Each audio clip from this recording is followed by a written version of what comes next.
All right, back at it again. Before we get started today, there was a couple of like little YouTube things I was looking at earlier that are Zelda related that I wanted to show and give my take on a little bit. So we'll do that real quick, just for fun. So what do we got here? What's the most popular Zelda game? Obviously, by gross sales, it's the open-air Zelda games. However, the gaming market is bigger than ever, so games will sell more copies inevitably. So let's use something called attachment rate, which is the percentage of, let's say, N64 owners who bought a copy of Majora's Mask, which is 10%, by the way, not bad. But I'm surprised it's that high, to be honest with you. Like, I don't think that Majora's Mask was a super popular game on that platform. I'm surprised that it's even 10%. Anyway. The most unpopular mainline Zelda game is Spirit Tracks, with only 1.92% of DS owners buying it. That breaks my heart. Well, it's just... Yeah, but like, Nintendo DSs were fucking everywhere. Actually, let's look at that.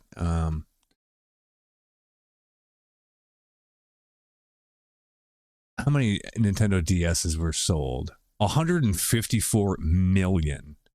That's a lot. How many Nintendo 64s were sold? 32, almost 33 million. So that's a huge fucking difference. Look at that. So it's no wonder it's kind of a low percentage, just because like if you were a kid at the time the DS came out, you probably had it. Like, I saw them freaking everywhere. I never had one because I was too old for that, really, I guess. But I saw them everywhere. So that doesn't surprise me that, you know, on the DS, like, everybody freaking had one. Not everybody's going to buy the freaking game, right? Like, that doesn't surprise me at all.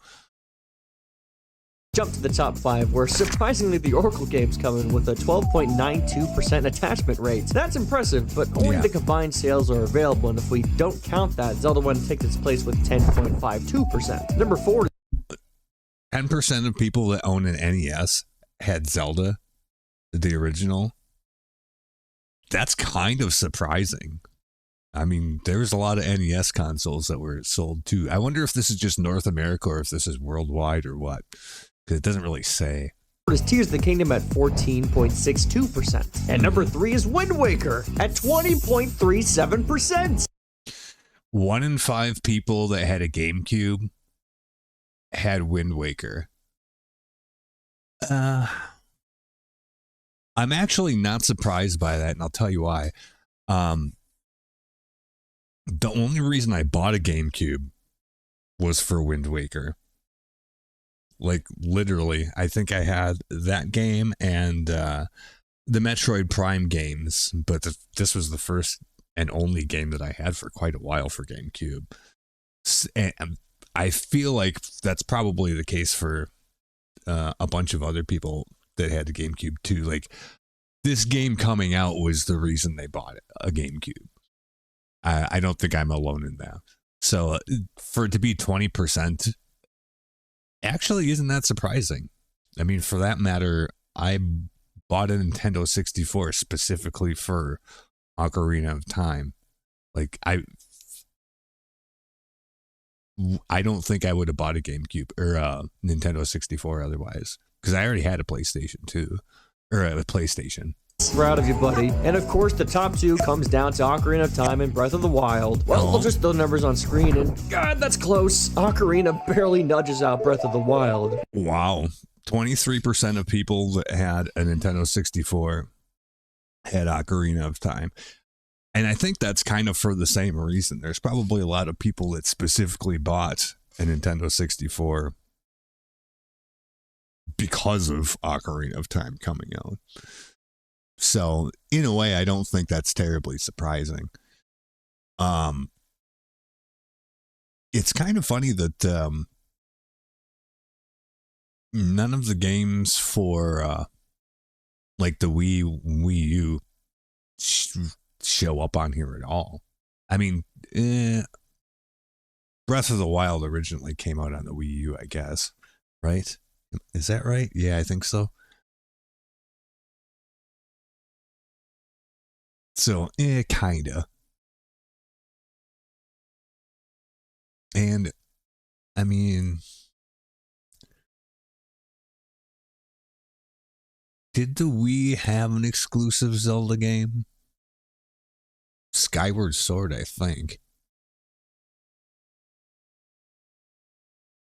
Because even Twilight Princess was on GameCube and Wii, so that doesn't quite count. I don't know. Interesting, though.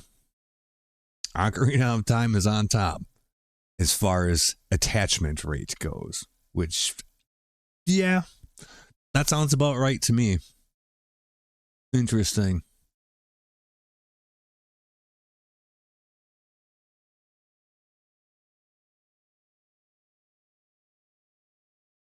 Anyways, I'll be good. I'll be a good boy here. Here's the link for that. And the other thing that I kind of looked at, I didn't go through the whole works though, but it looked like it was interesting. Was this one right here? When the silliest Zelda game drops the biggest lore bomb ever. Okay. This video is brought to you by Raycon. Down to the wire. I think it probably goes without saying that this video contains spoilers for The Legend of Zelda Echoes of Wisdom, so please be aware of that. So I've been playing Echoes of Wisdom, working on the review and all that good stuff, and, you know, I'm having a good time. I think my review is probably going to be a bit more mixed than most, but we'll cross that bridge when we come to it. And that's not what I want to talk about today. Instead, I want to talk about something in the game that just blindsided me when I ran into it. What's a big problem with Zelda? Nintendo does not care about the story. They just don't. They like to focus on gameplay and ideas first and build a story later. And I think that's super important, though. If the gameplay isn't good, you don't have a game. So it makes sense to me that that's what their focus would be. And I mean, like, that's what it seems to me like they've always tried to do is like come up with fun and interesting game mechanics. And then, yeah, the story comes after the fact, which I think is completely fine. I mean, this isn't Final Fantasy, right? So I think that's okay. But yeah, he does have a point here where they definitely focus on their gimmicks and stuff for their game mechanics more than the story, which is why you have such, if you try to put the lore of all the games together and try to make sense of it, you're going to have a bad time, pretty much. You just take it for what it is and don't worry about it too much. But yeah, like, it's annoying though that there isn't like this cohesive, like, where it all makes sense together, right? Get that to a point. I don't really want to go into the whole thing right here and now because you get people on both sides of the fence. Some people agree with Nintendo that it doesn't matter, and others feel like the story is an integral part of the experience, yada yada. It matters, but it's not everything. A million times. So let's just skip all that and look at the cold, hard fact of the matter, that by Nintendo's own admission, story... And by the way, I stand by my argument that Groose is the progenitor of the Gerudo. Speaking of lore, yep, I think he is. I don't think that there's anybody else in Skyward Sword that looks like that. Like, he could easily be a Gerudo. Just saying. Is their last priority when it comes to making Zelda games. Going into Echoes of Wisdom, I did not expect much in terms of story. I was just coming off of Tears of the Kingdom, which left me feeling entirely disillusioned, to put it bluntly.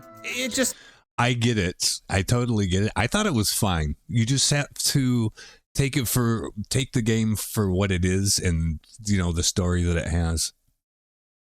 Just in the context of itself. And don't worry too much about how that fits in with the other games. I think if you do that, you're going to have a better time.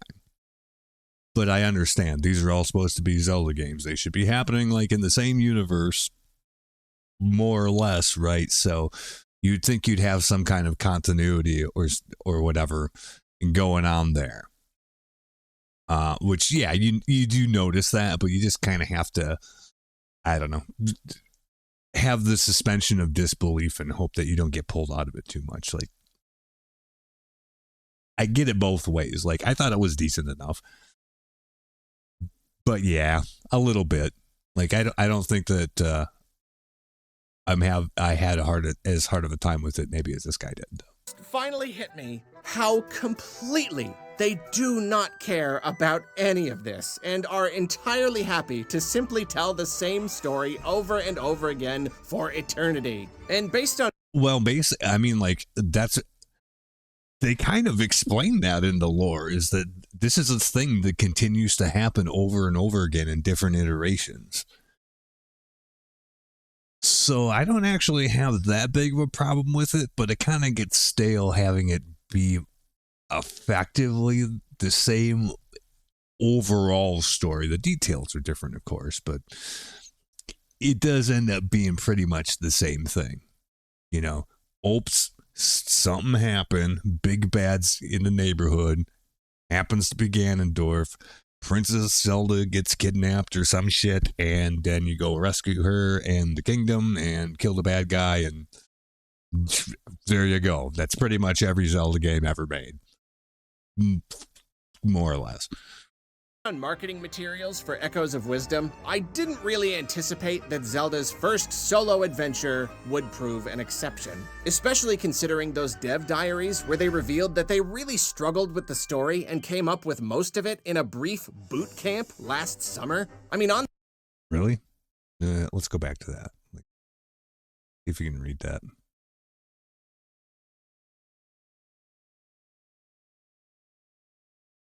Especially considering those dev diaries where they revealed that they There's certainly a history of Hyrule that ties the entire series together. If you take too many liberties, you have to be careful whether it's still Legend of Zelda-like. Right, it's very difficult to balance how much to add or change. At first, we thought we were intentionally leaving parts out that might delve into Hyrule's history vague, but partway through, we just couldn't find a way forward that way. So around last summer, we decided to hold a boot camp and work out the story from there. Okay, I mean, it makes sense. Surely was a boot camp indeed. Even there, Grezzo didn't offer any in-depth suggestions about the story at first. So I went back to the hotel, quickly wrote a script that would work, and brought it with me the next day. Then we all contributed various elements that could often occur in a Legend of Zelda series to the script. Yeah, sure. Using this method, we eventually completed the game's story. Over a few sessions, we spent 9 days at the boot camps in total, working from morning until night. Okay, so it seems like, yeah, this kind of goes along with what he's saying here is the story itself was kind of an afterthought. Like, they pretty much had the game built up, the mechanics and stuff, and the actual story was an afterthought. And, like, how do we make this an actual Zelda game? Because otherwise, I mean, really, it could have been, you know, if you take the story out of it, like, it could have been any generic game, really. So, yeah, I can see why this would be worrisome. I didn't know about this. Like, I didn't really know much about the game at all until it came out. Like, I knew that it was in the works, but,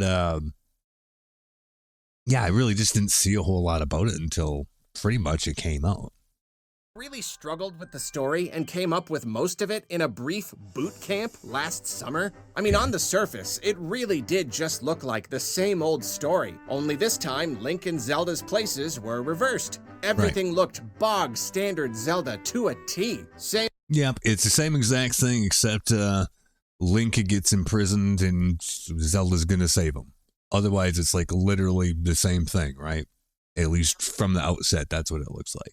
Same old Hyrule Castle, Death Mountain, Kakariko Village, Ganon, Kukos, the whole gang. And I thought it did make its own kind of sense. Personally, I wanted Zelda's first game to really offer something unique to Zelda herself, but I could understand how there's also value in exploring how a new playable character works in familiar places and situations. It's Zelda's first game, but it's still a Zelda game, right? It can't be too different. So yeah, I really didn't expect much. And for the most part, it's true that the game is largely same old when it comes to story and theming. The rifts are a decently unique element, a little similar to the Dark World concept we've seen quite a few times, Twilight Princess being the closest match for this particular iteration, but they provide their own unique spin on the idea. Yeah, well, I mean, and also, like, there's precedent for it before that. I mean, with A Link to the Past, you literally had the Dark World. This isn't quite the same thing, but it kind of, for me at least, sort of conjures up the same idea where, like, you have parts of the real world that are all, warped into something else. So this is a theme that they've explored at least a couple times before. And traveling into these rifts to dispel them and the landscape being all twisted and weird. It's a fun angle, but I figured the uniqueness would probably end there.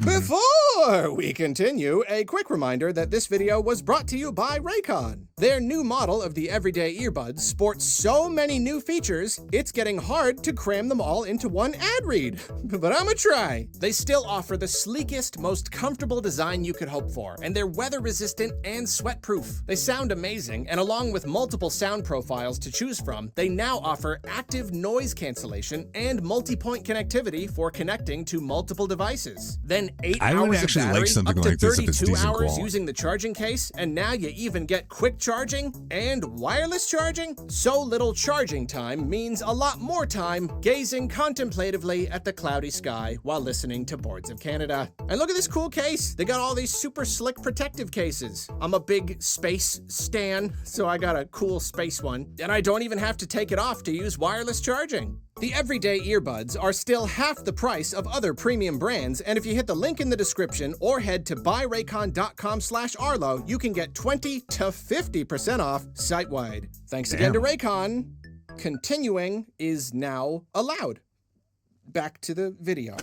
So it's like a week ago. Hold on. With my very For like one frame, there was something else in there. is now allowed. Back to the video. Oh.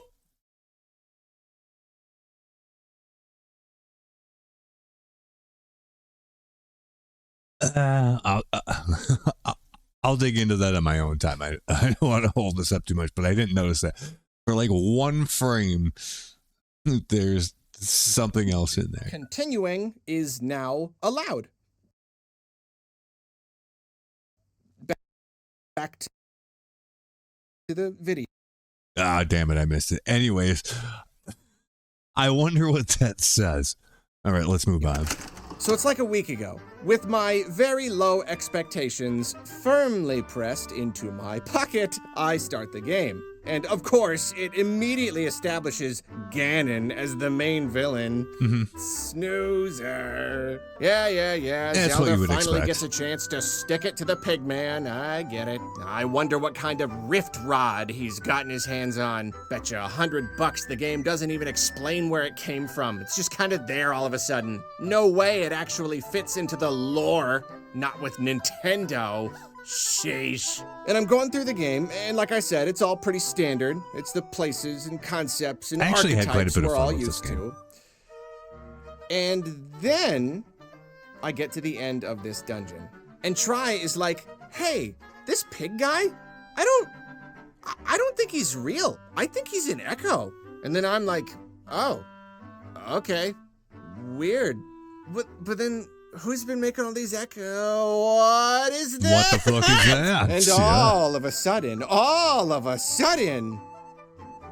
we're dealing with a new villain. That thing that, like, never happens. It happens! To us grumpy old timeline snobs, what's one really big issue with the Zelda series? It relies too much on Ganon. He's getting stale. If you're gonna tell the Ganon story again, you've got to give I mean, well, why do you think that they made him so fucking badass in Tears of the Kingdom? Because they wanted to use him, but I mean, it would be boring if he was just the same old Ganon. Like, he's not, but it is still Ganon doing the same shit Ganon always does. So he has a point with that, but yeah, I thought at least in Tears of the Kingdom, like, he's pretty badass. Not gonna lie, I was actually way more disappointed with Breath of the Wild's iteration with the Calamity Ganon thing. Like, to me, that was just kind of weak sauce, to be honest with you. Anyway, Give it a new twist. He used to be a man before he went pig mode. He's been in prison and just busted out. He's really a reincarnated entity. He's upgraded his pig mode to ultra pig head ghost mode. Yeah, I thought that was boring. You need something. And This that was was cool. the problem with Tears of the Kingdom. It did nothing with him. There was no twist. I completely disagree. Like, it was the same thing that he always does, yes, but goddamn, they made him look like a total motherfucking badass. I'm sorry, I disagree with this guy on this. I thought this was about the best thing they could have possibly done for using the same bad guy for like the 9th time. I thought it was okay. Like, I don't have any complaints about that actually at all. I thought it was decent. Yes, is it pretty much the same thing that Ganon did in like Ocarina of Time? Pretty much. He swore fealty to the king, and surprise, surprise, you know, he had shit going on behind the scenes. This is the same thing, but I think this is way cooler. Just, that's all. Nothing different or interesting even after all these years. Even after Pighead Ghost. He got downgraded from Pighead Ghost. Messed up. I Personally, thought I'm Pighead Ghost was always stupid. keeping my fingers crossed for new Zelda villains. Your Majoras and Vadis and Maladises don't come along every day, which is I do agree that having bad guys that have nothing to do with Ganon is also good.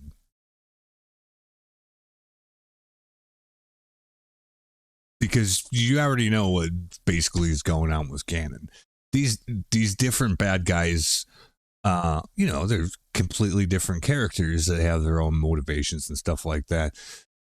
So it is interesting to have villains besides Ganon. I will concede that, definitely. I completely agree with that. a shame, because that's how you put a new spin on the formula. Giving us a new big baddie is a great way to shake things up, tell some slightly different stories, even if things do end up more or less the same way in the end. Sure. That's the thing about us story-obsessed folks. We don't want Hamlet here. We don't want Kingdom Hearts. We just want a little something, just like a little pinch of spice in that stew. And here, in Echoes of Wisdom, when I least expect it, Nintendo throws me a bone.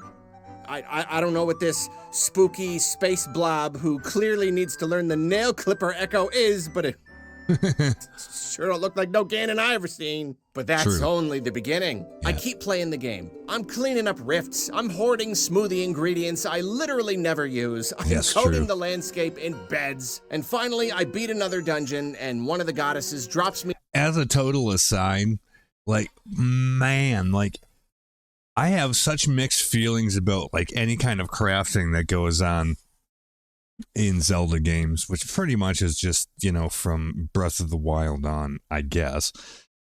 And that's that it's pretty much completely optional. Like, you don't have to craft all this stuff pretty much at all. It's there if you want to do it, but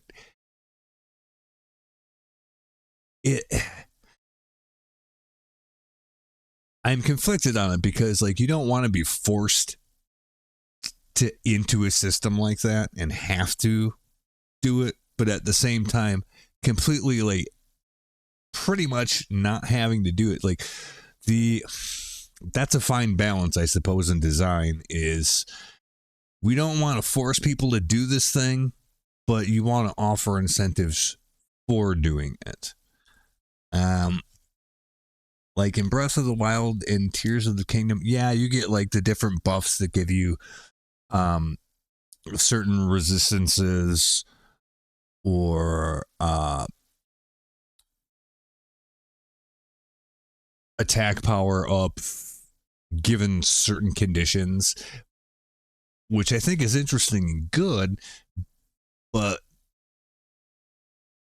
the benefit for doing so isn't really enough to make it worth taking the time to do for the most part. So I understand that's, you know, a difficult thing to balance. It's better to not require it, but at the same time, like, it's more interesting, you know, like in Tears of the Kingdom, but you don't have to do it at all. You just make stuff that gives you lots of hearts, and that's pretty much all you need to do. Total aside, but yeah, like I never actually used hardly any of the smoothies playing this game because you have, especially in this game, it doesn't really have the depth that even the stuff in, say, Breath of the Wild / Tears of the Kingdom had. You just don't need to even bother with the system at all, which I felt was especially weak in this game. Me a line and is like, hey, I got a minute. Let me clear some stuff up for you. And she gives me this new villain's little origin story. Before the creation of the skies and the lands, there was a void, a vast nothingness. In the void, some things would begin taking form, only to be devoured by the one who dwelt there. The name of this one is Null. Null desired the world in its entirety and devoured all life indiscriminately. Okay, gonna pause right here. I cannot honestly say I expected a very beginning of the universe origin story in this one random cutscene in this cute little Zelda game.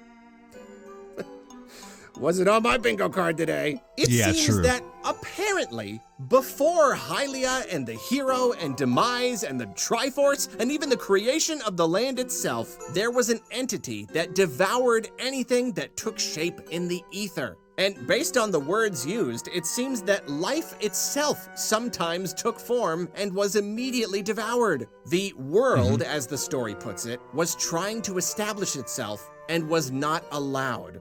It just wasn't given a chance. Awesome. Yeah. That's just awesome, for one. That is hardcore. We're really cooking here. This is already mind-blowing. But then the game decides to throw another little bone. Drop another little lore tidbit for us to enjoy. We three goddesses could not abide this and created the skies and the lands to contain Null. Come again? I'm over here like, I'm just like, I'm over here, I'm just like, how's it what now? How's it what? What was that? What did you just say? Let's read it again. We three goddesses could not abide this and created the skies and the lands to contain Null. Now, I'm very familiar with Zelda's creation story. Ocarina of Time was the first Zelda game I was crazy for, and it tells all about the beginning of the universe. The three goddesses came together to create everything. Din created the land itself, Nehru created the laws of physics and magic, and Furore created the land's inhabitants. When they were finished, they knew they were gonna leave forever, so they captured some of their essence in the Triforce, which they left as a tool for the people of this new world. Yeah, big mistake. Big mistake. Yeah, it would was. turn out, but their hearts were in the right place. And all this time, we never even questioned why they created this land in the first place. We assumed it was simply because that's what gods do. They create stuff. They make worlds and populate them with people and curse those people to an existence of cyclical, inescapable torment. I mean, it goes without saying. Of course. But apparently, the entire Zelda world was created specifically to imprison Null. This shapeless, See, I got sort of a slightly different vibe off it. Not like they created, you know, the sky and the land to contain Null.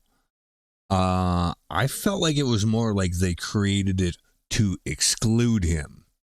In other words, if you have complete void, nothingness, and Null is there everywhere. I took it more to mean like they created a bubble within it, where it's not void. So that's beyond the realm, basically outside the universe. If, how do you put it? If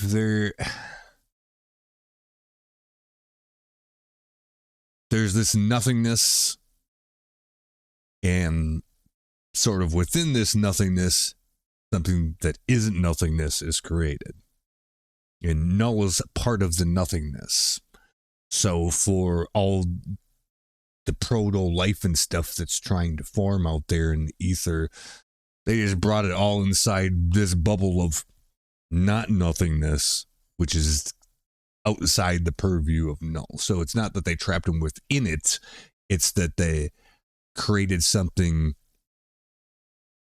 that excluded him from it, if that makes sense. So instead of trapping him on the inside, they collected everything else within the inside, and it was not something that he could get into. Sort of. It's kind of metaphysical, I guess. But like, yeah, to me, it wasn't that they built something that a prison to trap him in. It's the other way around. It's something that they excluded him from instead. I guess there's two different ways of looking at that, but yeah.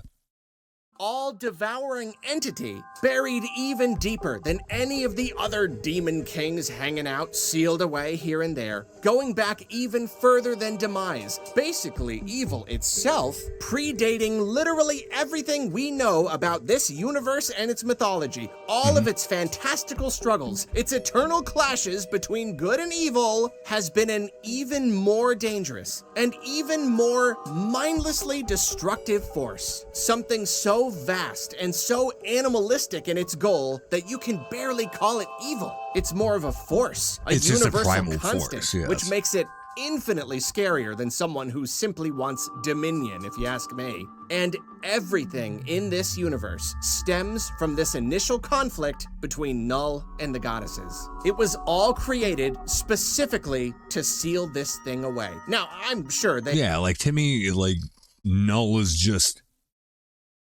void, the lack of anything like personified, basically. at least somewhat enjoyed the process of creating this land. I have to believe that they also simply wanted to create some stuff, because obviously they felt that things should indeed be created in this space. But it seems that first and foremost, this realm was built as a prison. And you know what? Maybe filling the world with life really was an afterthought, because then they dropped the Triforce on a bewildered and entirely unprepared populace, like parents tossing pizza money on the counter before heading out to do who knows what, who knows where. Oh, and they apparently left the Tri behind too. Yeah, along with the Triforce, how about some little Triforce creatures that we've never seen before because they just weren't needed yet? It's crazy, Triforce creatures. I went into this game. Yeah, like to me that was the weirdest thing, like because that just comes out of nowhere, really. Like even Null makes sense to me, but the tries really didn't at all. Like that was probably the most forced part of it as far as I'm concerned. But yeah, you know, whatever. Okay. Game all full of doubts, all skeptical and grumpy, absolutely sure that this would be hardly more than your standard Zelda game. But you know what? Sometimes you gotta stand in front of the mirror, look yourself square in the eyes, and say, I was wrong. Okay, maybe not literally. That kind of behavior does not sound like the mark of a healthy person. But you gotta own up to being wrong sometimes. And I was very wrong. Yeah, like, I will say that as far as like what I could see of like the game aesthetics and stuff like that, and just sort of the general premise that I did know about before the game came out, I wouldn't have expected that they would have gone that deep with basically the lore of what was going on. I think that's I'll definitely give him credit for that. It was a lot more interesting than I thought it was going to be. I thought this was going to be, you know, some cutesy game for girls, basically. And I mean, it is kind of, but it's a lot. It's more than just that. It's not just a,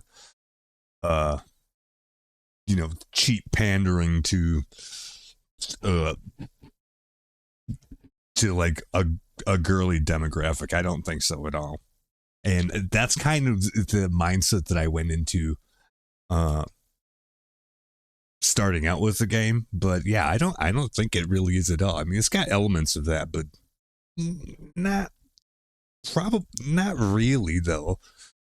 In any ways, it ended up not being a thing that turned me off at all. But yeah, I didn't expect that the lore would go, you know, basically cosmic horror Cthulhu style. This is what's going on. Like, that was pretty good.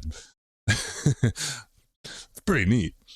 I read about that story boot camp, I assumed that it meant the whole thing was cobbled together as late in the process as possible. An afterthought more than anything, something perfunctory. But I should have paid more attention to what they actually said. They wanted to do right by the fans. They wanted this story to fit into the established lore. They specifically mentioned not wanting players to come away disappointed. Well, I mean, did they do that though? I think they kind of sidestepped it by just like not dealing with the established lore at all, really, aside from the three goddesses. It's just, oh, well, you've heard about the three goddesses and stuff like that. This is just something that happens before anything else ever happened. I think that's kind of weak, to be honest with you. So, I mean, what else could they do though? So I don't know if I 100% agree with this, but I get where he's coming from. And hey, maybe I'm reaching here, but I do have to wonder if this was at least partially because of the response to Tears of the Kingdom. Reception to the game itself has been, you know, good to mixed, but I've heard almost nothing but negative things about the story. It seems that at least a pretty good chunk of people feel the way I do, that it doesn't really fit into the timeline or respect the canon unless you do mental gymnastics trying to cram it all in. But this has been true with pretty much every Zelda game. So, I mean, how is this really that big of a deal? I mean, it got worse as time goes on, I guess, but that's because how are you going to cram like 12 games into the same canon and not have issues or do retcons and stuff? Like, it's just going to happen. So I didn't feel this was, you know, the case with Tears of the Kingdom at all. Like, it was just the same. And I really don't think that in the Wisdom game, like, all they did is they just didn't touch the lore at all. Really. They just added something that was completely before anything else, so then they could just say whatever they want. So they sort of sidestepped the issue, I guess is what I would say with this one. Worked out fine, but yeah, this doesn't fit into the lore of the game any better than anything else does, I don't think.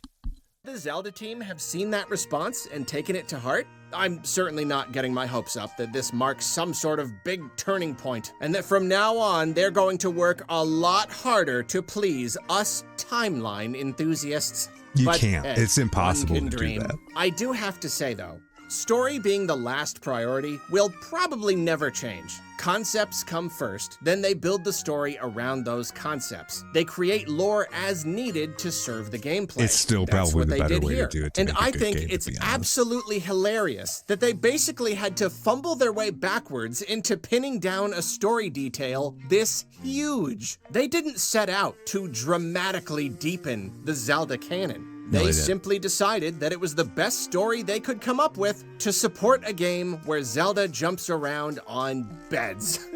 This is easily the silliest Zelda game. It's got you summoning all this crazy stuff and beating monsters in all these wacky ways, and Yeah. by mere chance, that led to the concept of Null. We got the nastiest, most dangerous Zelda villain ever. The deepest, most beginning of everything lore possible, so he could summon meat and throw it at moblins. And to end on a slightly more serious note, I also think it's really cool that Zelda herself got to go up against a villain this major, even if it was kind of an accident. Link's fought a whole lot of other big bads, but when it came time to fight something this big and this bad, Zelda had to step in and do most of the work herself. Which And actually I makes think sense in that's lore. just neat. I think. Well, thanks for watching. Now, if you'll excuse me, all this talk of beds is making me hungry.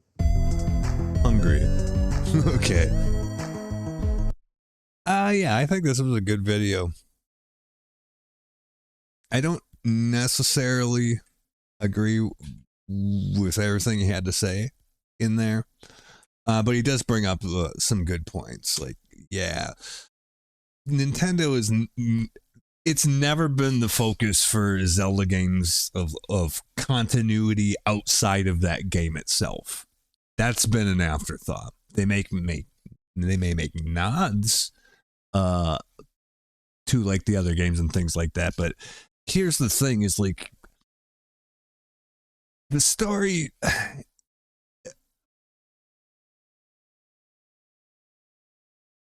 To make a game accessible where there's so many games in the franchise, like, you can't rely on the fact that everybody's played every previous game that's come before that, and they're not going to get everything out of it of your new game if they don't. That's just unrealistic. So you do have to have a way where kind of the lore and the story of what's going on in the game is somewhat self-contained and just sort of make its nods to some of the existing lore. So I've never had a real, like, I got over having issues with this a long time ago, because pretty much after Ocarina of Time, or maybe Majora's Mask, or probably when Wind Waker came out, that's when, like, the continuity was really much a lot in question and things like that.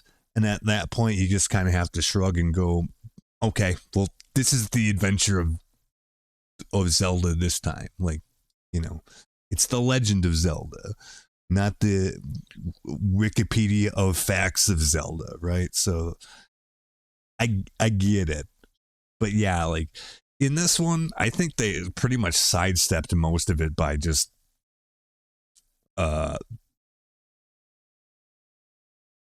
you know, this is a thing from before, which is fine, but you can't really do that again now. Otherwise, you're going to have the same problem. So anyway, I thought it was interesting, though.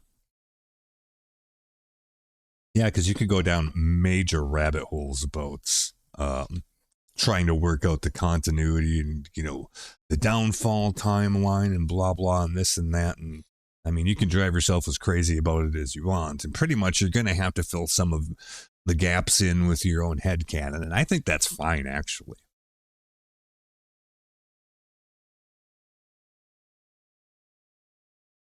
I think that's kind of part of what makes it interesting. It just gives you little tidbits, and then you just kind of put it together how you want to in your mind to kind of have it make sense. And I think that's okay. You get to use your imagination a little bit instead of just being, you know, spoon-fed, like, episode 1, episode 2, episode 3, episode 4. That's fine. But again, if you do that too much, then you're kind of shoehorned into making the game a certain way. And, that doesn't necessarily jive with coming up with cool new mechanics and things like that. So I think they've done about the best you could expect for this. So it's not that they don't respect the lore.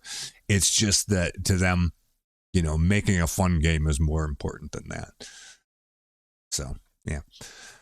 Anyway, I thought those were some interesting things, though. So we'll take a quick 2-minute break, and then, we'll actually get to the game. So give her a second here. We'll get her fired up, and then we'll do that. Be right back.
All right, we got another pot of coffee brewing right now. And, let's get to work.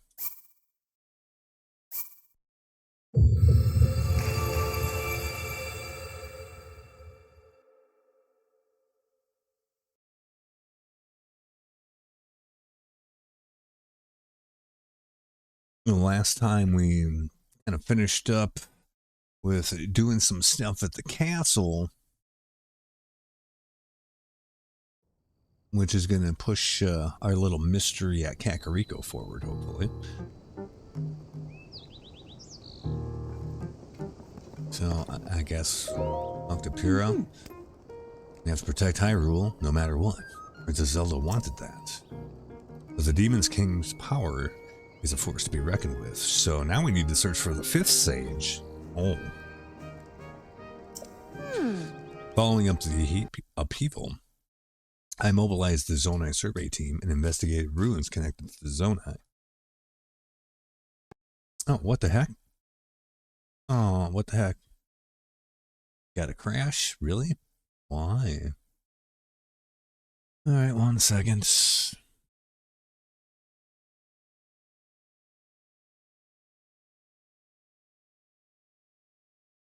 I'm not sure what it is lately, but my computer's been giving me some issues and I can't quite figure out why.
Let's try that again.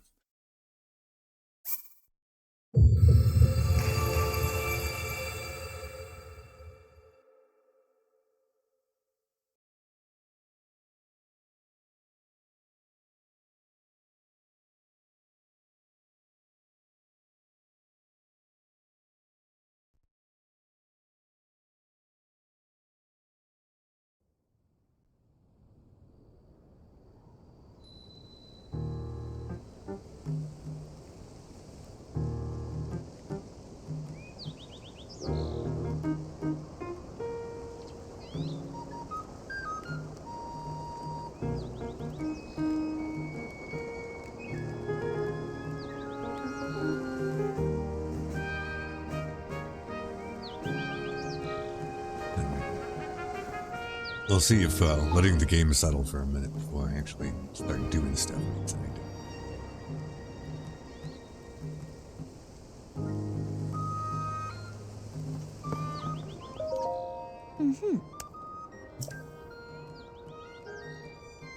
Search for the fifth sage.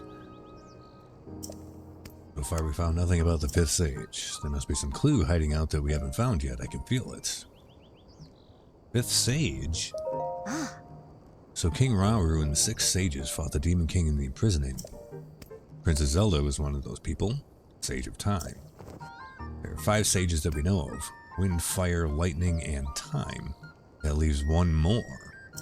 There must be a clue to all of this somewhere. I think it's worth revisiting the ruins from the Age of Legends to see what we can find. Okay. Ah, it's gonna do it again. Really? What the hell, ma'am?